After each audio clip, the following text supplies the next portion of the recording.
si jamais vous voulez intervenir, n'hésitez pas à lever la main et puis on vous écoutera tout de suite. Alors, sinon, on peut peut-être passer à, disons, la présentation. Alors, donc, il y a 4 ou 5 équipes qui ont fini leur ingénierie de formation et donc qui sont prêtes à amorcer la prochaine étape, qui est la préparation du cours et ensuite la mise en ligne du cours. D'accord? Donc, ou quelques équipes ont déjà finalisé finalisé leur ce qu'on appelle les prérequis, c'est-à-dire qu'ils ont lu le livre sur les fondements, ils ont passé le petit test très facile en ligne sur ces fondements, et ensuite, dans le devoir, ils ont déposé leur ingénierie de formation. Donc, c'est cette ingénierie qui va servir de toile de fond à tout le reste du travail. Une fois que ça c'est fait, maintenant on passe à la première étape. Dans n'importe quel cours et dans les cours que j'ai préparés pour chacune de vos équipes, on a toujours la même structure. Il y a une introduction. Ensuite, selon l'approche par compétence, il y a une exploration des savoirs. Alors, l'exploration des savoirs, ça veut dire que, bon, selon la théorie constructiviste, quand on apprend quelque chose de nouveau, on essaie de l'intégrer dans ce qu'on sait déjà. Donc, la première partie de l'exploration d'une compétence, c'est de savoir ce que les étudiants savent déjà et ce dont ils ont besoin de savoir, ce qu'ils veulent savoir, parmi les objectifs qu'on leur présente, quels sont les plus importants, et ainsi de suite. Donc, on a une discussion avec eux là-dessus. Ensuite, on effectue une partie qui est les apprentissages de base. Ensuite, on expérimente ces apprentissages et ensuite, on évalue pour voir si ces apprentissages ont été faits. Et ensuite, après la conclusion, ben, on leur offre un badge et un certificat pour démontrer qu'ils ont réussi ce cours. D'accord? Donc, tous les cours que j'ai préparés ont cette même structure. Et le travail que j'ai proposé pour vous aider à préparer cette mise en ligne d'un cours, c'est de suivre cette structure aussi. Donc, la première chose à faire, c'est de préparer l'introduction au cours. Alors, cette introduction-là se fait par divers devoirs. Vous commencez par préparer un document d'introduction au cours. Donc, qu'est-ce que vous allez mettre sur la première page de votre cours pour présenter votre cours? Habituellement, on se présente soi-même, si on est le tuteur. On présente les objectifs du cours, on présente la démarche. Donc, on explique aux apprenants que, justement, dans ce cours, nous allons commencer par une exploration de vos savoirs. On va ensuite faire les apprentissages de base, on va les expérimenter et on va essayer à la fin de démontrer ou manifester la compétence et passer à une évaluation. Donc, on explique aux apprenants, disons, l'essentiel du cours, comment le cours va se dérouler. On peut leur expliquer s'il y a des réunions chaque semaine en ligne, leur expliquer quelles sont les exigences pour réussir le cours et ainsi de suite. Donc, on prépare une introduction au cours. Alors, pour préparer cela, moi, ce que je vous ai proposé, c'est que chaque équipe écrive un petit document d'introduction au cours. Donc, vous pouvez travailler dans un fichier partagé, ou bien une personne prépare une première version et le partage avec les autres. Donc, une fois qu'on convient de ce document d'introduction, on le place ici, dans ce devoir-là, sur le document d'introduction au cours, qui contient certaines consignes.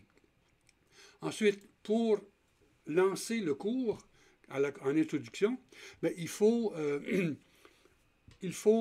habituellement, avant on faisait ça en chat, maintenant on fait ça surtout en réunion en ligne. Alors on fait une rencontre en ligne et donc il faut préparer le contenu. Alors un petit texte, encore une fois, qui est au maximum une page ou même une demi-page pour dire, dans la rencontre en ligne, on va traiter de ceci, de cela et de cela. Et donc c'est tout simplement pour être certain qu'on a bien préparé la réunion. Alors l'équipe se consulte à ce sujet-là et une fois que c'est prêt, on le dépose ici dans ce devoir, compte tenu de la rencontre en ligne. Ensuite, une fois que vous êtes prêt à lancer votre cours, vous allez annoncer aux inscrits que le cours va se tenir à telle date, à tel moment, par une rencontre en ligne, à tel endroit, et ainsi de suite. Et vous pourriez même leur dire, bon, on aimerait bien qu'avant cette rencontre, que vous ayez consulté, si vous avez présenté une introduction au cours, vous leur dites, ben, lisez l'introduction au cours avant la réunion, et puis si jamais vous avez des questions, vous pourrez les poser à ce moment-là.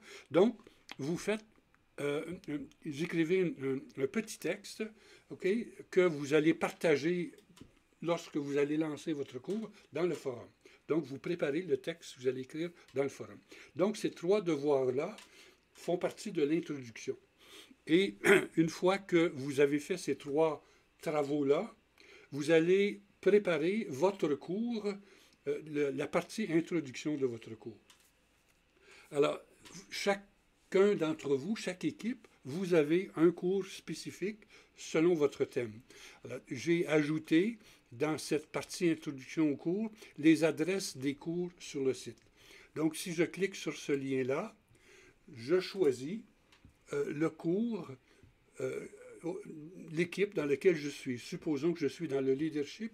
Je clique sur ceci et cela ouvre le cours sur le leadership où je suis inscrit. Alors, j'ai inscrit chaque membre de l'équipe à titre de tuteur ou bien de concepteur. Donc, vous pouvez modifier le contenu de ce cours-là et ceux qui ne font pas partie de votre équipe n'y ont pas accès et évidemment ne peuvent rien modifier.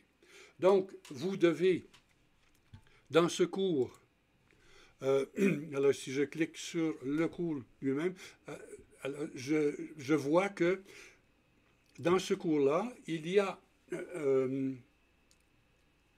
une structure commune, c'est-à-dire une partie pour les ressources, où on met les forums, où on met des documents qu'on veut que tout le monde lise. Il y a la partie exploration, la partie apprentissage de base, l'expérimentation, transfert et enrichissement et évaluation. Ici, il y a eu un autre, il y a eu un autre élément qui a été ajouté, ce sont les devoirs. Alors, vous pouvez, si vous le souhaitez, afficher tous vos devoirs sur votre site. Par contre, dans le vrai cours, ces devoirs-là ne devraient pas être visibles. Donc, vous pouvez les cacher pour les apprenants et on peut le faire tout de suite. Donc, si vous êtes dans votre cours et que vous voulez ajouter des choses dans votre cours qui ne sont pas visibles pour les apprenants, vous devez évidemment, au départ, cliquer sur le mode édition. C'est ce qui vous permet de modifier ce qu'il y a dans le cours. Et ensuite, cette catégorie de devoirs, je veux que ce soit seulement visible par moi et par les tuteurs. Et donc, je peux cliquer à droite ici sur « Cacher la section ». Alors, cette section-là, elle est là et les tuteurs vont pouvoir les voir, mais les étudiants, les participants ne le verront pas. Alors, dans ma partie ressources, il y a toujours, lorsque Moodle crée un cours, il y a toujours un forum général qui s'appelle Annonces. Et dans ce cours-là, il n'y a que les tuteurs ou les instructeurs non-éditeurs qui peuvent écrire. Les étudiants ne peuvent pas écrire ou répondre. Alors, c'est un forum à sens unique. C'est là-dedans qu'on peut faire des annonces éventuellement aux apprenants. Ensuite, c'est ici que d'habituellement, on écrit son introduction au cours. Donc, le texte que vous avez préparé comme introduction au cours, vous pouvez l'inscrire ici. Alors, donc, si je clique sur l'introduction au cours, alors, dans cette introduction-là, alors, si je veux la changer, actuellement, il n'y a rien, je peux cliquer sur les 3 boutons ici et cliquer sur Paramètres. Et là, j'ai comme le nom de cette page, c'est l'introduction au cours. Je peux indiquer comme description tout simplement introduction au cours. Et dans cette partie-là, le contenu, j'écris le contenu que l'équipe a développé comme introduction au cours. Bonjour, chers étudiants, voici, bienvenue dans ce cours sur le leadership. Dans ce cours, nous allons viser tel et tel objectif, nous allons suivre telle et telle méthode, et puis nous allons suivre les étapes suivantes, alors l'exploration, l'apprentissage de base, et ainsi de suite. Donc, vous expliquez le contenu et la démarche du cours dans votre introduction. Et une fois que vous l'avez modifié, par exemple, si j'écris quelque chose ici, alors, alors j'écris un message et que je clique ensuite en bas sur enregistrer et afficher, donc je vais voir ce que j'ai écrit. Alors je vais voir maintenant que dans cette page d'introduction au cours, j'ai ajouté bonjour chers apprenants, et donc on peut modifier le contenu de cette page-là. Alors si je reviens au cours, les deux autres devoirs dans la première partie d'introduction ne sont pas quelque chose qu'on met sur le site à la vue des étudiants. Celui-ci, c'est les devoirs. Alors, la personne ici a ajouté des devoirs. Le devoir 2, si je me souviens bien, c'est le contenu de la rencontre d'introduction au cours. Donc, c'est ça que vous allez utiliser comme référence lorsque vous allez faire la rencontre au début du cours pour savoir de quoi vous avez parlé.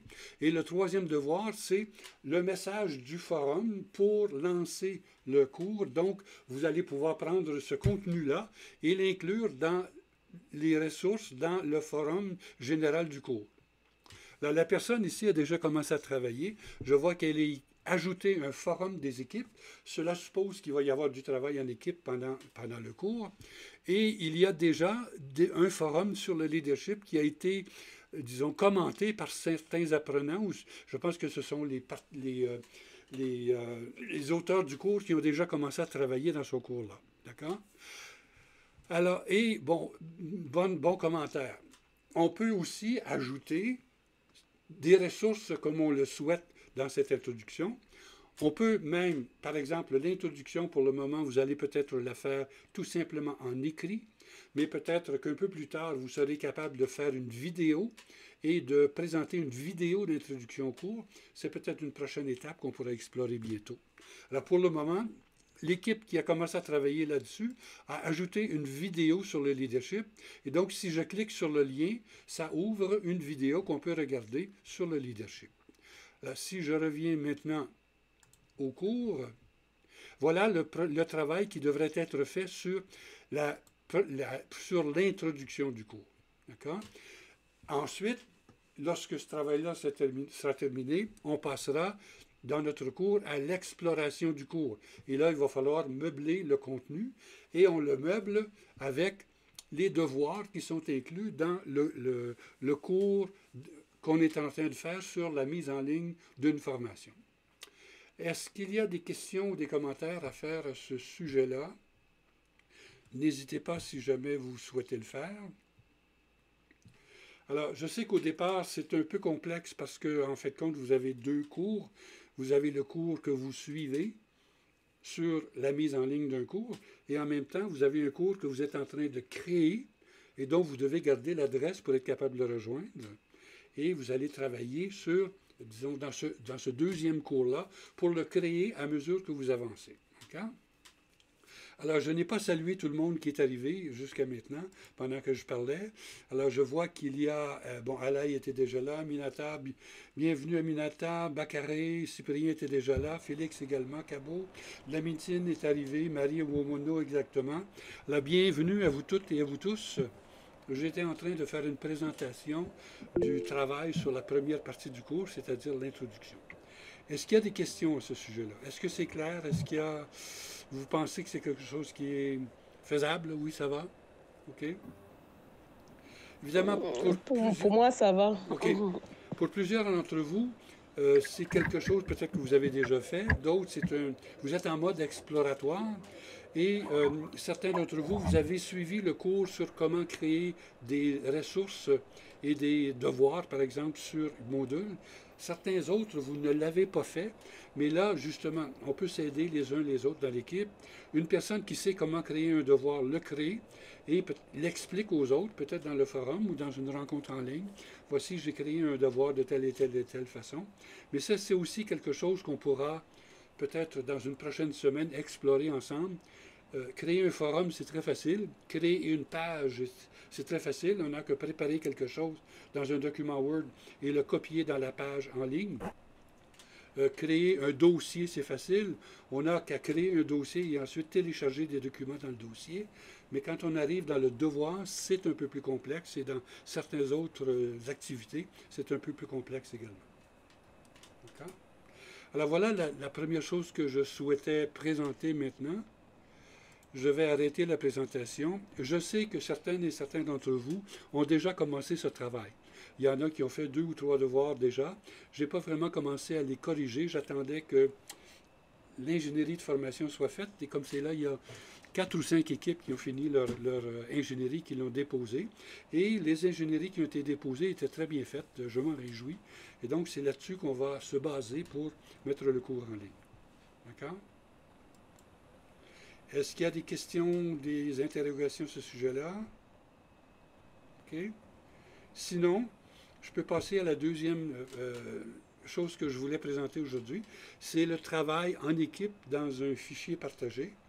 Je vous ai envoyé un lien vers un fichier partagé. Et il y en a plusieurs déjà parmi vous qui sont entrés dans le fichier partagé. Et même si vous voulez y entrer actuellement, juste un instant. Si vous voulez y entrer actuellement,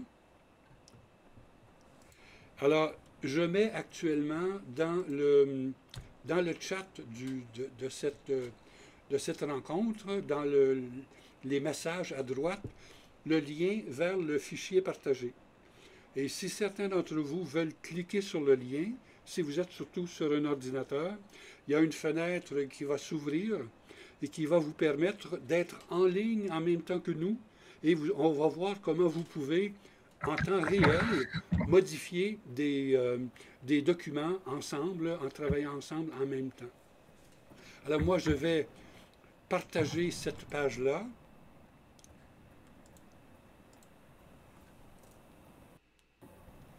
Alors, vous la voyez à l'écran actuellement.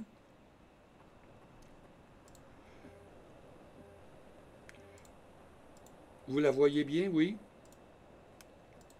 Oui, professeur. OK, Oui, tout le monde la voit? je vois. D'accord. Alors, je vais la mettre un peu plus grand pour qu'on la voit bien. Donc, si vous avez cliqué...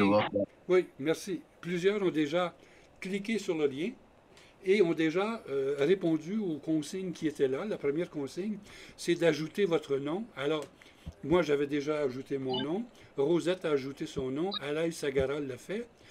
Coucou Félix a un nom, l'a fait. Et Cabo Dagal l'ont fait également. Et si quelqu'un est en ligne actuellement, il peut lui-même déjà, en temps réel, ajouter son nom et on va le voir s'ajouter. Est-ce que Bakary vient d'ajouter son nom? Alors, il y a quelqu'un qui vient d'ajouter son nom. Je pense que c'est Bakary qui vient d'ajouter son nom.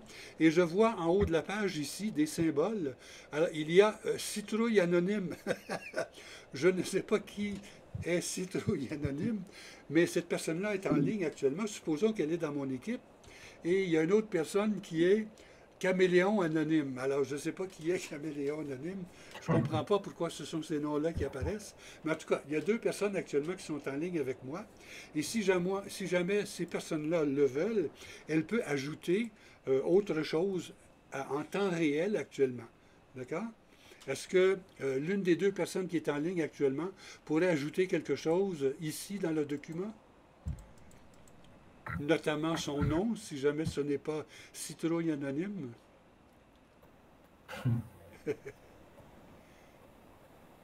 Enfin, donc c'est possible en temps réel d'ajouter quelque chose et même si on pourrait même être en ligne avec WhatsApp et en ligne en train de discuter sur WhatsApp et en même temps regarder ce document et ajouter des choses dans le document et le commenter ensemble. OK? Alors, j'ai écrit... Moi, j'ai toujours un souci là. Pardon? Je ne vois pas la présentation. OK. Je ne vois pas la présentation, professeur. D'accord. C'est peut-être... un problème de réseau. Oui, Mon réseau fluctue beaucoup. ok, d'accord, d'accord, Cabo. Écoute, actuellement, la présentation est visible en ligne.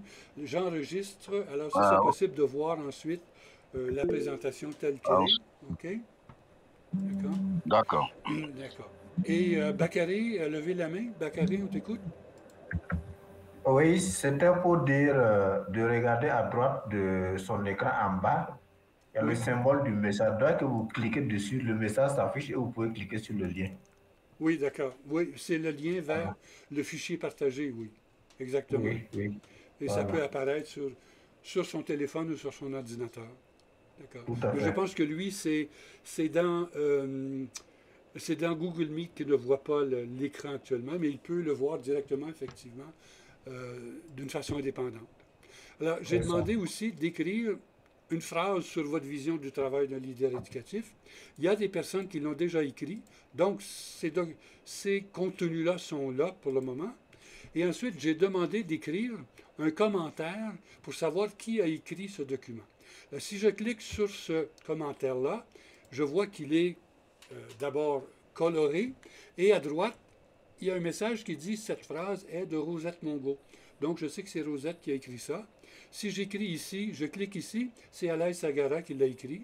Et ici, c'est Cabo Dagal qui a écrit ce commentaire. Donc, ça nous permet, en tant qu'équipe, de savoir qui a écrit quoi et éventuellement de voir quelles sont les personnes qui collaborent, qui contribuent vraiment.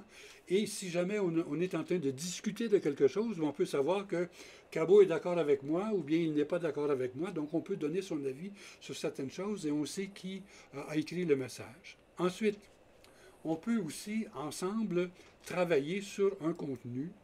Par exemple, j'ai mis ici un petit contenu sur un rappel que lorsqu'on on fixe les objectifs d'un module, on commence toujours par les savoirs, donc on définit les concepts et ainsi de suite.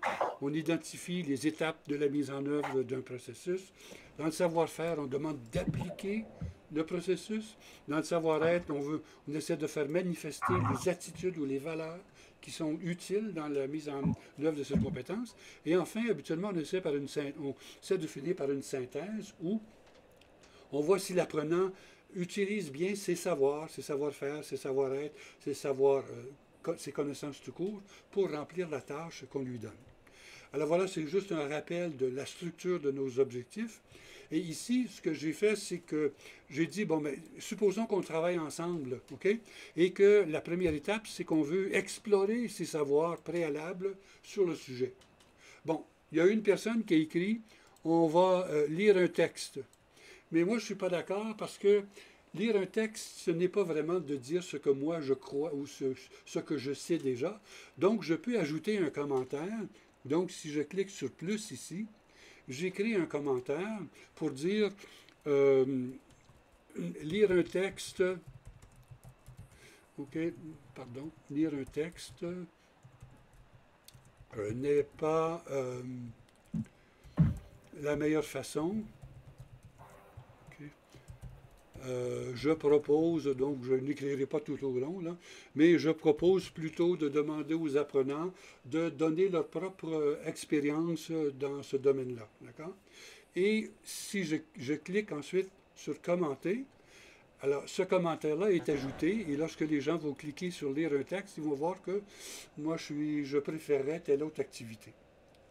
Autre chose, si jamais je veux ajouter un commentaire et je sais que cette activité-là a été proposée par quelqu'un en particulier, ou bien si je veux communiquer avec les autres membres de mon équipe à ce sujet-là, je peux ajouter un commentaire et là ajouter l'adresse de la personne avec laquelle je veux en discuter. Supposons que moi je veux discuter de cela avec je ne sais pas, avec, bon, disons, Richard Charon, bon, j'écris, alors, mon adresse est apparue parce que je suis dans ma liste de contacts. Alors, si je n'ai pas cette personne-là dans la liste de contacts, il va falloir que je l'écrive au long.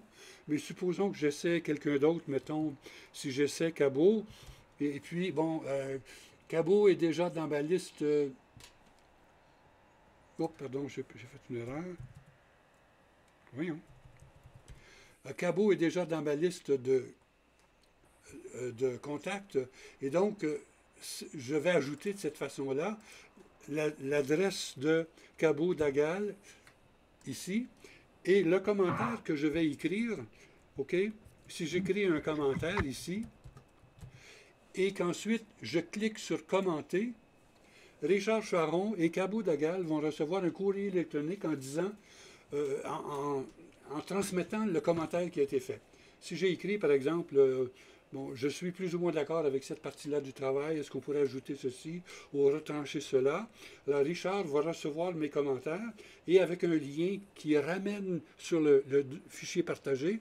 Et donc, je peux répondre à Richard ou à Cabo ou à Rosette ou à n'importe qui en commentaire et puis on peut avancer le travail de cette façon-là. Donc, c'est une façon d'utiliser un document partagé pour éventuellement rédiger un texte. Par exemple, une personne pourrait créer dans son, Google Drive ou dans son Google Disque, parce que si on a une adresse Gmail ou Edugestion, on a forcément un disque Google. Et donc, dans ce disque-là, j'écris un nouveau texte, par exemple un texte en Google Doc, et j'écris un texte d'introduction et je le partage avec les membres de mon équipe.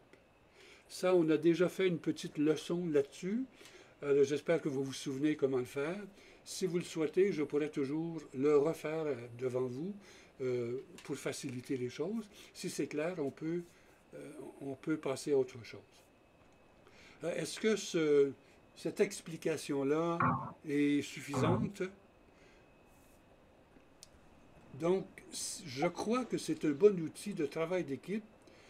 Si vous voulez préparer, par exemple, le message que vous voulez envoyer aux apprenants dans le premier contact dans le forum, une personne peut créer un petit texte dans un fichier partagé, et puis les autres le regardent et disent « OK, on est d'accord », et ensuite on l'inclut dans le devoir. Bakary a levé la main. Bakary, on t'écoute.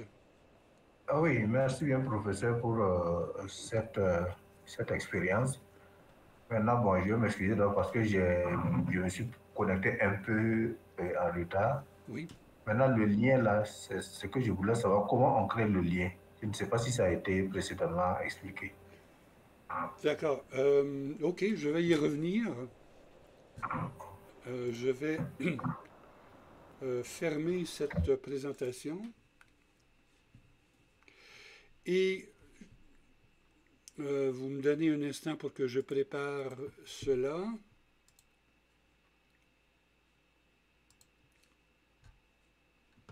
D'accord. Et je vais partager cette fenêtre-là maintenant. Bon.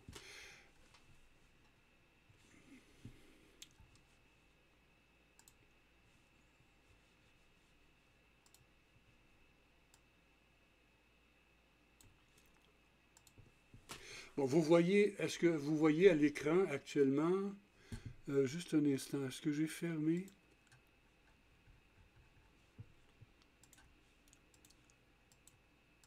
OK, me voici. Bon, je vais partager cette fenêtre que je viens d'ouvrir sur mon ordinateur. Alors, si je suis dans mon si je suis dans mon compte Google, OK, donc dans mon Gmail, OK, d'abord, remarquez, Cabo Dagal a écrit un message dans le fichier partagé, j'en ai été avisé. Félix, Alaï, Élie, Rosette ont tous écrit quelque chose dans le dossier partagé. Moi, je l'ai reçu dans mon courrier électronique. Donc, c'est utile pour savoir qui a travaillé sur le document pour qu'on puisse avancer dans le travail. Mais pour le moment, je veux aller dans mon disque, ou Drive, le mot anglais c'est Drive. Je vais dans mon disque, OK, je vais dans mon disque et je clique ici sur créer un Google Docs. Je peux le faire de cette façon-là, ou bien je peux cliquer ici sur Nouveau, nouveau, c'est un Google Doc que je veux faire ici. Donc, je clique là-dessus et maintenant, j'ai un nouveau Google Doc qui vient d'être créé dans mon Drive, dans mon disque sur Google. Je peux lui donner un nom. Par exemple, si c'est Introduction, alors je veux travailler sur l'introduction au cours. Alors, je l'écris ici. Ça, c'est le nom de ce document. Et ensuite, je peux le réécrire ici peut-être comme titre. Et là, je peux utiliser les fonctions habituelles, donc le mettre en gras, le mettre plus gros, donc au lieu de 11, c'est 15, et donc je peux travailler la couleur, je peux faire ce que je veux. Et donc là, je peux écrire un contenu, et ce document-là, aussitôt que j'écris quelque chose dedans, Google l'enregistre. Et je peux le vérifier en haut. Il y a toujours un petit nuage et c'est écrit ici, afficher l'état de l'enregistrement. Et Google, après quelques secondes, enregistre toujours le document dans lequel j'ai travaillé. Si je ferme mon document maintenant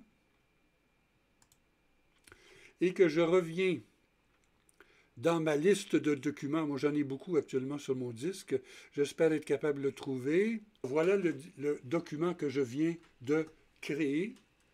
Je peux le partager en cliquant sur les 3 points ici et en cliquant sur Partager. Et à ce moment-là, je peux décider qui peut partager ce document. Je peux ajouter des personnes, les gens qui sont dans mon équipe. Supposons que je travaille avec Cabo ici.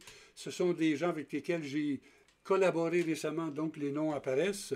Et puis, je décide que, bon, je ne sais pas, Richard Charon, et puis qui va pouvoir y accéder. Je peux leur donner le choix en tant que lecteur, c'est-à-dire qu'ils peuvent lire le document seulement. Commentateurs, ils peuvent seulement donner des commentaires, mais ne rien changer. Ou éditeurs. Et comme je veux travailler en équipe avec eux, je donne à tous ces gens-là le travail d'éditeur et je peux leur écrire un message en disant bonjour, voici un fichier sur l'introduction, alors veuillez y contribuer, puis j'envoie le document. Voilà la façon de créer un document partagé.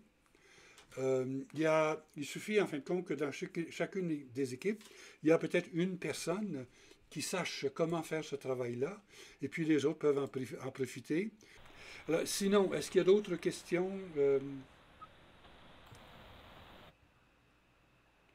Est-ce que si tout est clair? Donc, alors, j'espère que vous êtes prêts à faire maintenant le travail en équipe sur la première partie qui est l'introduction. Est-ce qu'il y a des questions, des commentaires à faire à ce sujet-là? Ça va? Bon, voilà, donc merci d'avoir été là. J'ai enregistré, je vais préparer la vidéo de la rencontre et la publier pour ceux qui ont eu de la difficulté à voir le contenu. OK, donc Aminata dit il faut peut-être pratiquer, je ne suis pas complètement en confiance. Effectivement, alors, il faut pratiquer ces choses-là. Je pense qu'on est en mode d'apprentissage actuellement à travailler en ligne en utilisant Google Docs et Google Meet. Alors, comme vous voyez, moi, je viens de faire une erreur dans la présentation que je fais. Alors, on est en mode d'apprentissage. Voilà. Mais si jamais vous avez besoin d'aide, n'hésitez pas. Même peut-être dans votre équipe, il y a une personne ou deux qui ont des habilités et qui pourraient, par exemple, créer les documents pour l'équipe, et les autres qui sont moins habiles pourraient tout simplement recevoir le lien et se connecter au fichier partagé. Donc, profitez de l'expertise des autres membres de votre équipe. Et si jamais dans votre équipe, il n'y a pas cette expertise-là, avisez-moi, puis si vous voulez, je peux vous créer des fichiers à partager entre vous. D'accord? D'accord. OK. Alors donc, comme d'habitude, si vous avez le goût d'activer votre micro, votre caméra pour qu'on se voit avant de partir. Alors, je vois Cabo, Bonsoir. Aminata, François, Baccaré, OK, Cabo Dagal, je vois également Cossi, Cyprien, Voilà. Bonsoir Ok, à vous tous et allez, à vous toutes. bonne soirée. Rosette.